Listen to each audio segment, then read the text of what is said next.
Hi everyone, hope you're well. Chris Cowlin here. Now before we get into it, I'd just like to inform you about a new website selling quality current and retro Spurs jerseys, okjersey.com. They sell all current and retro Tottenham Hotspur shirts in all sizes. They sell the current fan and player versions as well as the 80s and 90s retro shirts, including my very favourite, the 1991 FA Cup final shirt.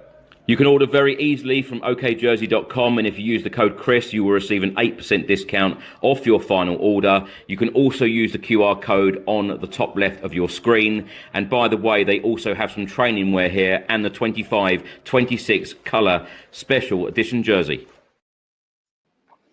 Hi everyone, hope you're well. Welcome back to the channel and welcome back to another edition of the Daily Tottenham Transfer News Show. My name is Chris Cowlin, and as per usual, I'm joined by Craig Dearman as we'll be going through all of the latest Spurs news, rumours and reports. It is now day 27 of this winter window. There is just 6 days left. It closes on the 2nd of Feb at 7 p.m. We're live on YouTube, live on Facebook and X. Please do get involved. Let us know how you are feeling as a Spurs fan right now, and let us know how you are feeling about the transfer window so far. Of course, we have 2 signings in the door. Will there be any more in the next 6 days? Craig, good evening. Thanks for joining me. How are you? Yeah, good evening.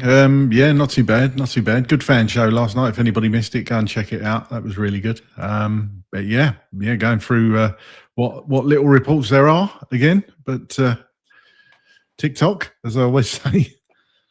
Yep, indeed. Let me start by saying our best wishes go to Wilson Odebear and Randall Kolo Muani.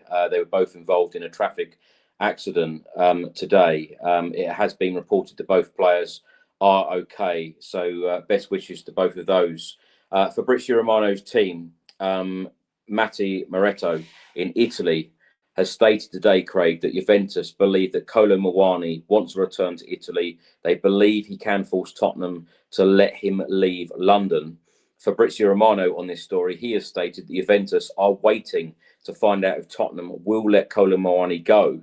At this time, there is no green light from Spurs, and they don't want him to leave. Thomas Frank does not want to lose any more players.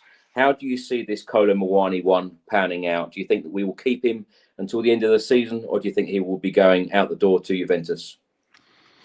Well, he's obviously not getting much game time at Tottenham. He's probably unhappy at Spurs. So is it worth keeping a player around that's clearly not in the manager's thoughts, not going to get many minutes, just for the sake of having another person, another body, if you like, to put on? It's a funny one with Muani. I've not really taken to him. I'm sure most of the fan base haven't. He just hasn't done enough. So do you get rid? Surely you would have to bring in somebody else, though, if Muani does go out the door. And I'm sure we'll come on to another player that could be leaving later on in the show. But yeah, for me, I kind of have a little bit of sympathy with Thomas Frank for that, not wanting players to go, because 6 days left, wherever it is, very close to the window now, you know, shut in. And yeah, do we let somebody go? That's an interesting one. Even though Kolo Muani, like I say, has not pulled up any trees, he is another person you can bring on. We only need a couple more injuries and we're really stuffed. We don't know at this stage whether Odebear and Muani have actually travelled out to Frankfurt, and this is where I'm doing this stream from, by the way. No Mickey van der Ven and Pedro Porro in training at Hotspur Way before the team left for Frankfurt. Craig, there has been reports today, in particular from a journalist, Alan Nixon. He has stated that Spurs are interested in signing Sam Johnston from Wolves. The 32-year-old goalkeeper with 4 caps for England, played at various clubs, most recently West Brom, Crystal Palace and Wolves. Of course, we'll come on to talk about Antonin Kinski, but what do you make of this one? They're stating that Spurs want a backup goalkeeper. We'll come on to talk about another possible backup goalkeeper that Spurs could possibly sign in the next 6 days. Kinski going out the door, perhaps to West Ham. I suppose we should probably bring that one in as well. This one is also from Fabrizio Romano's team. They have stated that West Ham are close to finalising the signing of Anthony Kinski on loan with an option to buy. This will be a permanent deal. TalkSport are also stating that West Ham are optimistic of agreeing a deal with Tottenham for Anthony Kinski. They have also stated there is a possibility of Mads Hermansson going the other way to Tottenham, as Spurs will need a number 2. What do you make of this? It's just crazy, isn't it? It's mental. Obviously, Thomas Frank doesn't like Anthony Kinski. Doesn't rate him. I can't see any other reason why they would let Anthony Kinski go on loan, even loan permanent, possibly deal in the summer. It just baffles me. This does. It really does baffle me. Goalkeeper was not a position where I thought that we needed to worry about until the summer. Depending on what happens with Vicario or whatever, then you readdress it in the summer. I don't get it. That's all I'm concerned. I just don't understand why they would do this. You're giving yourself another problem. You've got to bring in another goalkeeper if you let Kinski go. That's another bit of business you've got to get done in a window where we've struggled and essentially not spent any money if you take Johnson going out the other way. So, yeah, I don't get it, Chris. I really don't. No, I wish I understood it as well. Yeah, it's going to be an interesting 6 days, I'll tell you that. Arnie Slot on Andy Robertson. He's come out and said that he expects him to stay in this January transfer window. I know we spoke very highly of Andy Robertson. Of course, he is out of contract in the summer. If Spurs don't get this deal done in the next 6 days, which looks very unlikely, particularly given Arnie Slot's comments as well, do you think we will sign him on a permanent deal in the summer? Who knows with this club anymore? Who knows? I don't know what's going on. I don't see what the plan is. If they've been planning for this for the 3-4 months since the transfer window shut in the summer, what is the plan? What is the plan? I just don't get it. Can I see us going in for him? Probably, if that was the original plan, to go in for Robertson in the summer. But obviously then it's the World Cup, so it could be a bit difficult to get things done. I mean, could I see us going for him? Yes, we obviously retain an interest in the player, so I could probably see it being looked at again in the summer. But again, this is another one that we failed to kind of get over the line, isn't it? There's another one. Fabrizio Romano stated that Raheem Sterling is expected to leave Chelsea in the next couple of days. Now, this is one that people have actually jokingly said to me in the last couple of days, including Ricky Norwood today, earlier on. He said, we'll end up with Raheem Sterling. A few people have actually said this. Do you think that Raheem Sterling could do a job at Spurs in the final third for us? We did joke about this. I think a lot of us in our chat group jokes about it in the summer. We will get Raheem Sterling on loan on transfer deadline day. And yeah, it's such a Spurs signing, isn't it? You could see it happening on deadline day, as a homegrown player. And, a few years ago, maybe, but God, no. I mean, when was the last time he's played? No, thanks. No, thanks. Craig, the last one I've got is there are more reports about Omar Marmoush possibly joining Spurs and possibly leaving the Etihad Stadium in this January transfer window in the next 6 days.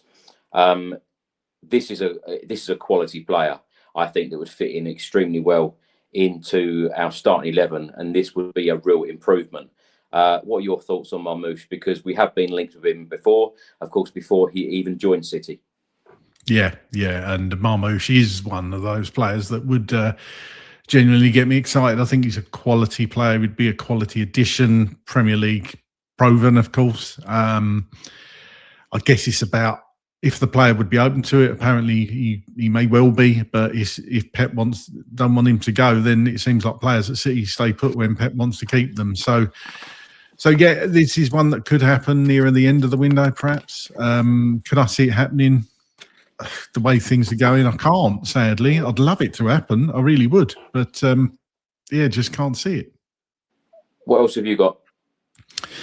Literally the only one.